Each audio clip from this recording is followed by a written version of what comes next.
Welcome everybody and good afternoon and thank you for joining us today. Um, we're very pleased to be discussing the Carer Inclusive Workplace Initiative with you today, and we're very excited that we've got so many people joining us to explore how we can make workplaces more supportive and inclusive for carers. Before we begin, we would like to respectfully acknowledge the traditional custodians of the land on which we meet today, which for myself is here in Canberra, the Ngunnawal people. We pay our respects to elders, past, present and emerging. Before we begin, just a few housekeeping items to run through. So firstly, I'd like to introduce myself. I'm Jessica, the National Director of Programs at Carers Australia. I'm also very pleased to be joined by our event coordinator, Melissa. You may see her answering some questions in the Q&A and chat function. We're also very pleased to have our CEO, Jo Cave, with us today as well. Hello everyone, thrilled to be here. This webinar will run for approximately 45 minutes, and we do have some time at the end for you to ask questions. As you are muted by default, please post your questions in the Q&A function and we'll address them at the end. We also have a few resources and links that will be shared at the end in the chat, so please stay tuned for those. So firstly, who are carers? You can see the definition of carers on the screen in front of you. Carers are people who provide unpaid care and support to family members and friends who have a disability, mental illness, chronic condition, terminal illness, an alcohol or other drug issue, or who are frail-aged. You may be familiar with this terminology, or you may not have realised that there is in fact a definition of a carer. And why is it important to care about carers? Well, there are actually 3 million Australians that are currently carers, and this equates to nearly 12% of the population. Carers are often unrecognised in Australia, and this includes self-identification. In today's workforce, many employees are balancing their professional responsibilities with caregiving roles. Carers often face challenges in managing both their work and caring, which can impact their productivity, well-being and job satisfaction. With so many carers in Australia, if you don't employ a carer now, even if you're not aware of it, chances are that you will do so in the future.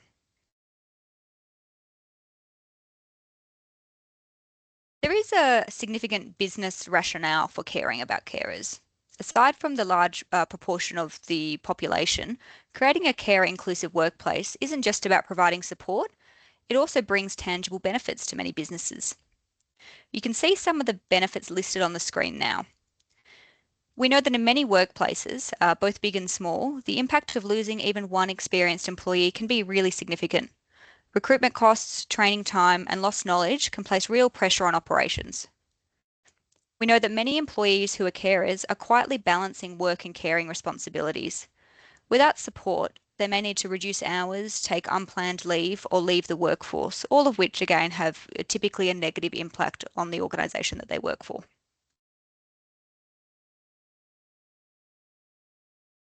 So what is the Carer Inclusive Workplace Initiative? The Carer Inclusive Workplace Initiative is an Australian government initiative delivered by Carers Australia. The initiative supports organisations to create a more inclusive workplace for carers. It's about creating a work environment where all employees, regardless of their caregiving responsibilities, can thrive. You'll see on the Carer Inclusive Workplace Initiative website that there are many useful resources to help workplaces become carer inclusive. They're all free to access and it includes e-learning modules and PDF resources. These have all been developed in consultation with HR professionals and workplaces. We'll send through some links in the chat later in the session to these resources and also to the self-assessment that you can complete. We'll also provide more information later in the webinar on how to complete that self-assessment and become recognised as carer inclusive.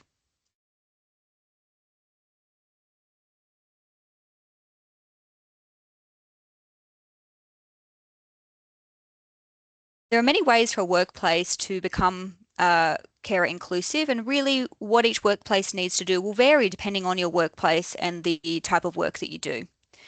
Typically, a carer inclusive workplace is one that recognises the needs of carers and offers practical support, whether that's through something like flexible working arrangements, carer leave policies, or providing access to resources.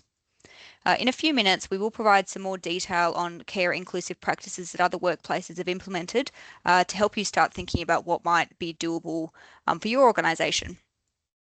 We find, though, that many key components of a carer inclusive workplace are having flexible working hours or remote work options where feasible, having access to paid or unpaid carers leave, in addition to the minimum that's stipulated by Fair Work, having some sort of carer support network within the organisation, and having managers who are trained to better understand the challenges that carers face.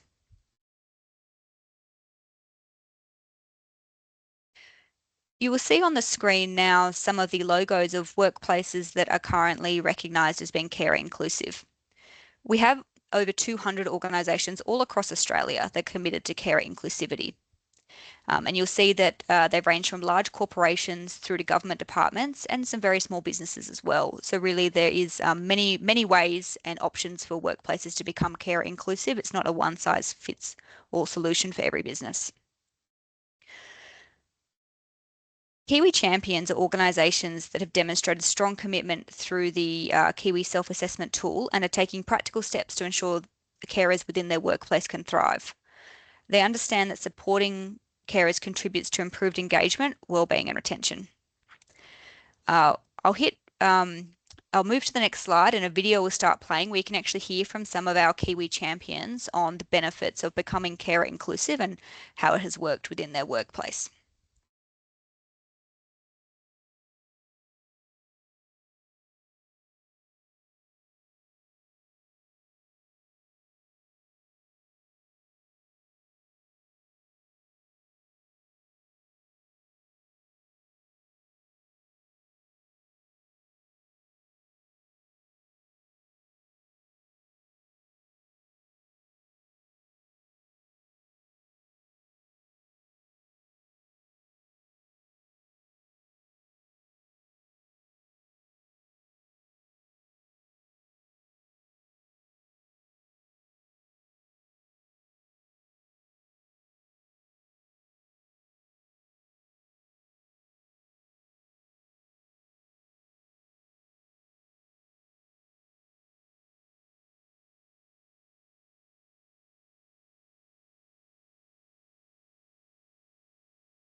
Well, look, I hope you all enjoyed hearing from our CIWI champions. I always find it incredibly inspiring when we're able to speak with both carers in workplaces, but also workplaces that have been able to enact some really valuable carer inclusive practices.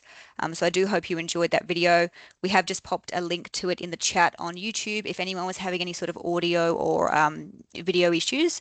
And of course, that's something you can watch along with the other carer champion videos on the CIWI YouTube channel at any time. So we know that from working with businesses that there are many carer inclusive practices that can be implemented to support carers, and we know that workplaces are often really quite keen to hear the nitty-gritty detail and exactly what are the sorts of things that other businesses have done to make them more carer inclusive, particularly if they are things that are reasonably straightforward or simple to implement.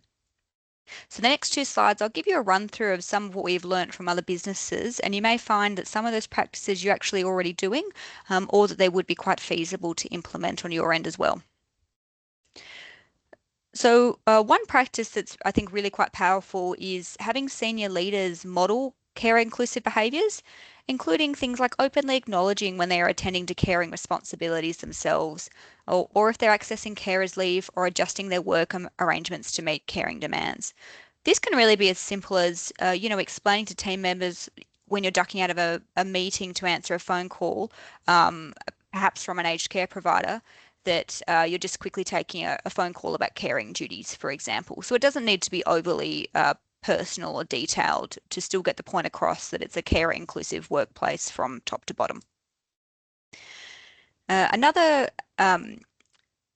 really powerful option is to gain an understanding of who within your workforce has caring responsibilities, and this can be supported by having a clear and inclusive definition of who a carer is, so perhaps by using the definition that we shared earlier in the presentation. This can be done by completing or adding a question into an employee survey to understand who it is that has carer duties, and it can also be discussed during regular team meetings or one-on-one sessions with team members. When you're talking in your one-on-one meetings with team members, if they do identify that they are a carer, it's also really important to gain an understanding of what it is that they would need to balance caring responsibilities with their role, as caring responsibilities can vary very widely, and the supports or adaptations that someone may need from their workplace will also vary widely. The other thing to note is that caring requirements or duties can also vary significantly over time, and so it's not a once in time conversation. It's something that's really important to keep on checking in with your employees about, as people can quite suddenly become a carer in a very unexpected fashion as well. Something that we know that some workplaces are able to do is offer both paid and unpaid carers leave that employees are able to take on either a no questions asked or a minimal questions asked basis. This means that carers are not required to provide extensive documentation to prove that they are a carer, that there is some trust in place with their workplace, or if they are required to provide some sort of evidence up front, that they're not required to provide that evidence every time they need to take carers leave, particularly when the reason that they are providing care may be due to something that is degenerative in nature, such as dementia, where there won't be an improvement in the situation for the person that they are providing care for. All of this is supported by having open and respectful conversations about caring responsibilities, and this approach is normalised behaviour within the workplace. So it means that employees are supporting each other to respond to perhaps phone calls or other caring matters that arise during work hours, and teams are regularly checking in on each other's wellbeing, really in a similar fashion to how many teams would already check in on each other's wellbeing around other significant life events. Clear communication protocols we know can be really quite important, and this is something that's often raised by carers as being problematic if it's not fully thought through. It's important that there is an understanding of how and when somebody who is on carers leave should or should not be contacted, and how this may affect their usual working arrangements. So, for example, there may be a shared understanding that employees on carers leave are not to be contacted regarding work matters and are also not expected to monitor or respond to emails.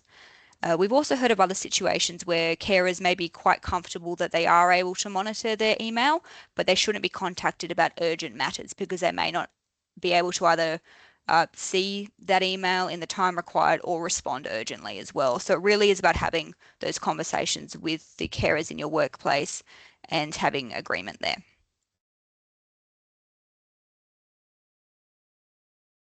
So flexible working arrangements are supported through formal policies, including working from home arrangements and flexibility in hours. Typically, carers find it helpful if they are able to structure their working hours across a broad span. So, for example, at Carers Australia, that's 7 a.m. to 7 p.m. And it could also include options for extended breaks during the day where appropriate. So someone might be able to, log in earlier in the morning, might need a couple of hours off in the middle of the day to attend to caring duties and then log back on later in the evening as well. It can also be important that any recruitment processes explicitly identify your workplace as being carer inclusive and also identify roles that are carer inclusive and providing that clear explanation of what this means during recruitment activities. So if someone discloses that they're a carer during those activities, there's a shared understanding of the flexibility or adaptations they may be able to access should they be successful in gaining the role.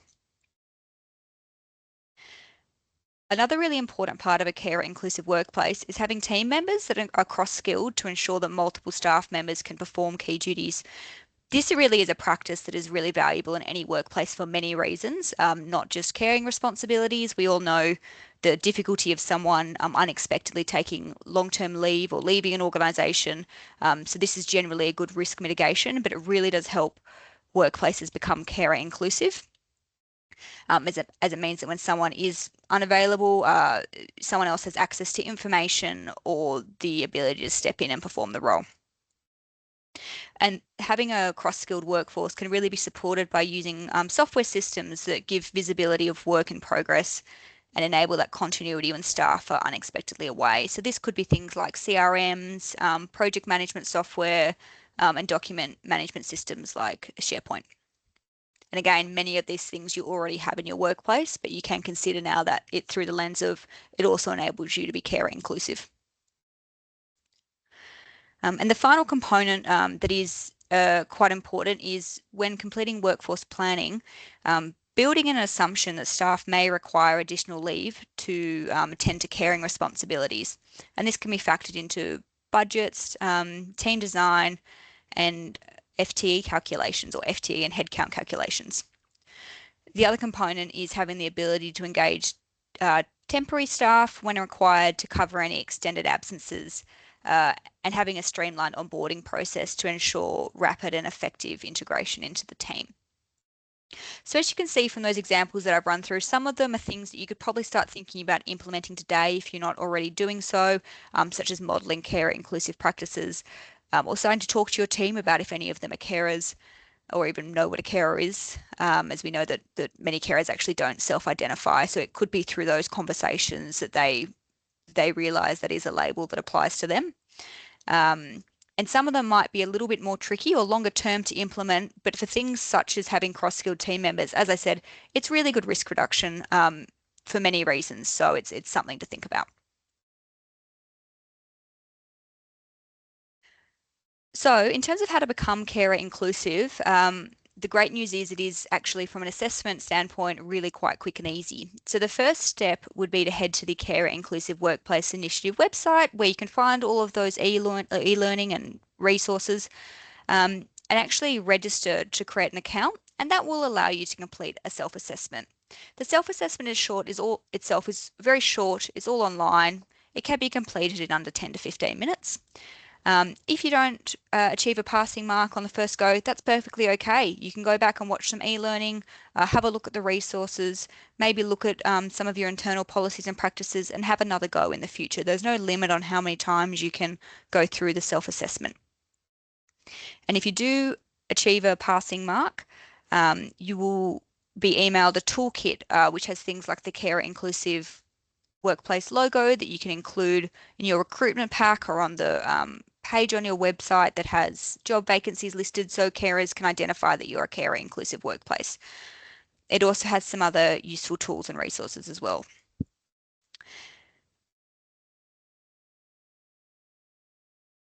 So today we've run through and introduced the Carer Inclusive Workplace Initiative, which aims to create a supportive environment for carers that are balancing caring responsibilities. We've also heard about the benefits of becoming carer inclusive from our CIWI Champions and how a number of Australian businesses have already been able to do so. Melissa has just posted some links in the chat to those resources that we mentioned and a link to the self-assessment tool. So please do check those out today. I can't see too many questions that have come through yet, but please keep on posting them as we're approaching the time in the webinar for questions, and we have set plenty of time aside for that. So there's absolutely no silly question to ask at all. So we really hope that whether you're a business owner, an employer, a manager, or an employee, you can see that there are some steps that you can take to make your workplace more inclusive for carers. A really good first starting point is to have a look at the Carer Inclusive Workplace Initiative website, review the resources and e-learning, and then also have a go at the self-assessment. Melissa, are there any questions that have come through yet?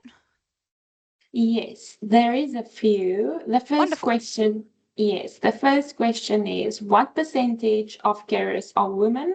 And has Carers Australia looked at how the NDIS changes might affect family carers and their ability to work? Yeah, absolutely. Two really good questions. So we'll provide a link into the chat to a report that you may find quite beneficial to review. It's our most recent carer wellbeing survey, and it was published only in October last year, so it is quite recent data. We do know that the majority of primary carers are women. I don't have the percentage off the top of my head, I'm sorry, but it is in the report. But we do know that in terms of secondary carers, men are more likely to play a role there as well. But absolutely, there is a gendered component to caring that we are very aware of, particularly in terms of the financial impact on women. In terms of the changes that have been announced to the NDIS scheme, we are very attuned to how those can and may impact family carers. It's something that our policy team is working very closely with government on to communicate the impact that any reduction in support services has on carers and advocating to ensure that carers still have access to the same supports. So I hope that answers that question, but let me know if you've got any follow-up questions. Yes, thanks, Jess. And then there's come through another question.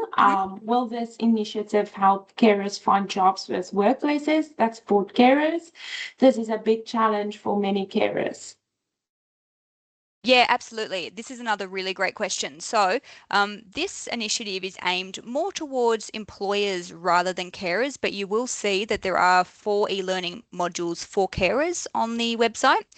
Currently, the program doesn't offer any sort of, I guess, placement services for carers, but I do know that if you are under 25, there are some supports available to you through the Department of Employment and Workplace Relations. They have a program that can provide support to younger carers to help them enter or re-enter the workforce as well. So we can pop a link through to that that fact sheet as well in the chat. Thanks.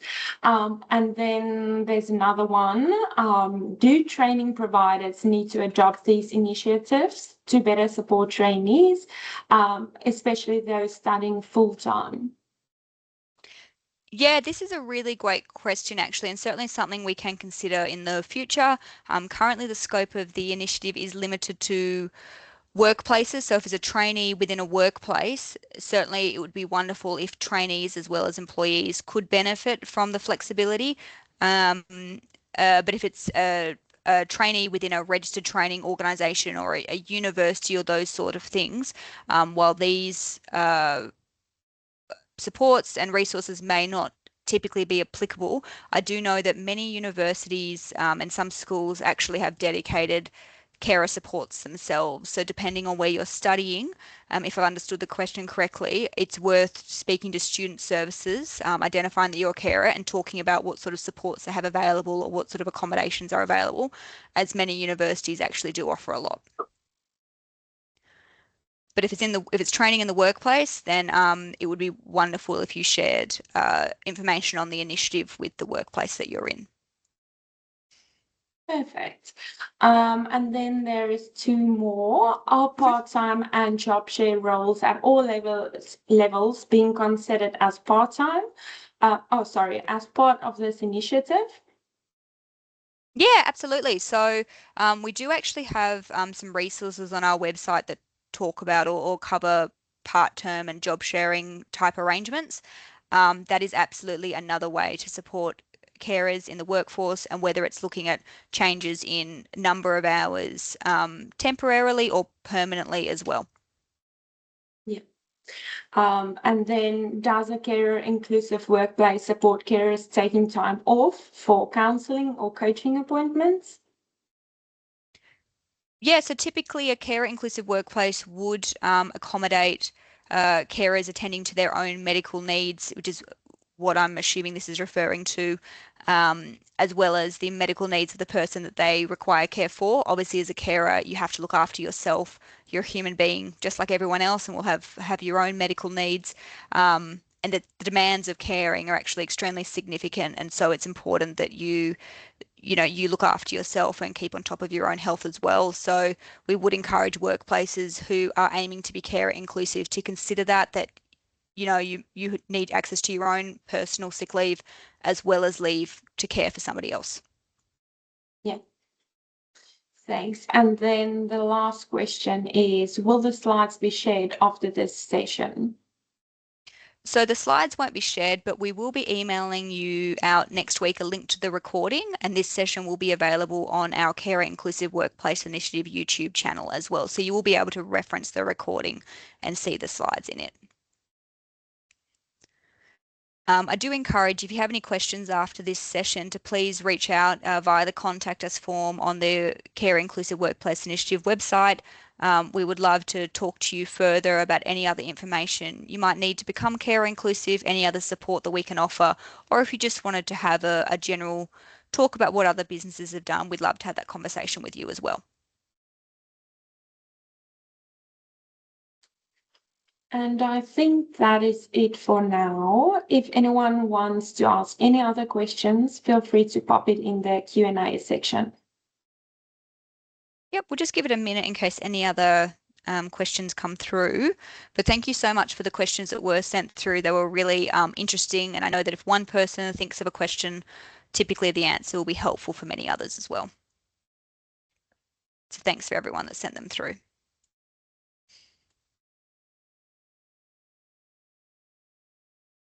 And I can see a comment as well discussing that it's important to recognise that some carers may themselves be living with disability and or chronic health conditions.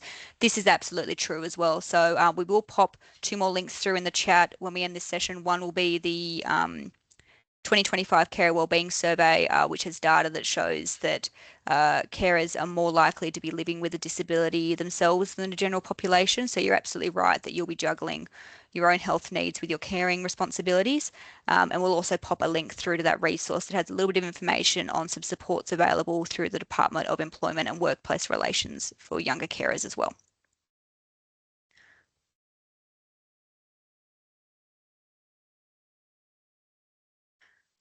Okay, I think that's it, unless you can see any other questions that have come through, Melissa. No, that's all questions for today. Okay, fabulous.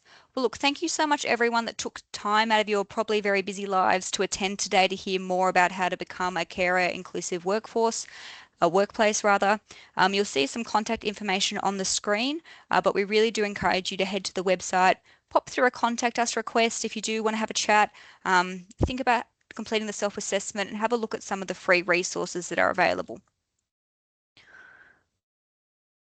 Thank you so much, everyone, for attending. It was lovely to have you with us and to have all the questions.